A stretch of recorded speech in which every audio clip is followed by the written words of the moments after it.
Assalomu alaykum. Qashqadaryo viloyati Yakkabog' tumanidan 18 yoshli o'g'limiz Adhamjon Hindistonda Chennay shahriga mana kecha birga yetib keldik. Yurak almashtirish operatsiyasini o'tkaziladi. Dilatatsionni kardiomiyopatiya degan tashxis qo'yilgan, ya'ni yurakda o'ta yetishmovchilik bor. Endi hech kim boshiga tushmasin, lekin bunaqa operatsiya kamdan kam holatda bo'ladi. Adhamjonga boshqa bir insonning yuragini o'tkazishadi, qo'yishadi.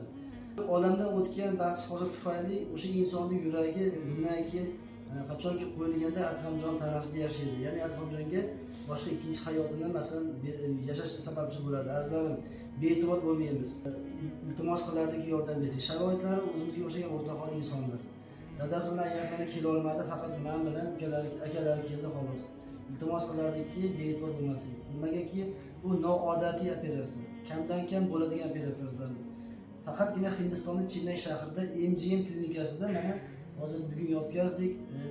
Qolgani Allohga tavakkal, Alloh shifosini mukammal qilib bersin. Qachonlardir Adhamjonning ko'ksida, yuragida, ko'ksida boshqa bir yurak o'ldirgan bo'ladi, xudo xolasa. Agar sizlar yordam bersizlar azizlar, mablag' $70,000 mablag' kerak bo'ladi. Bu mablag' topish bitta oilaga to'g'risi juda og'ir bo'ladi.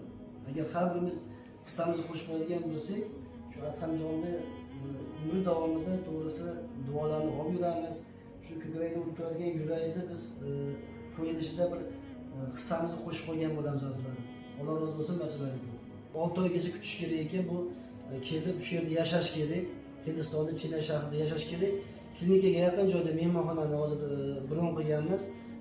Klinikada bir 5 kun, 10 kun yotadi, qolgan vaqt mehmonxonada bo'ladi. Sababi agar donor topilib qolsa, zudlik bilan olib kelib joylab shu operatsiyani o'tkaziladi.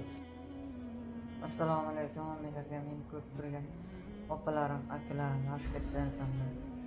Shu hamma zavqlar, shifosini bersin. Men ham sizlarni duo qilib turaman. Men ham duo qilib turgan shu operatsiya tez o'tib, yurtimga tezroq qaytay. Hammalar omadlaringiz bersin. Shu shifosini duo qilib qo'ying.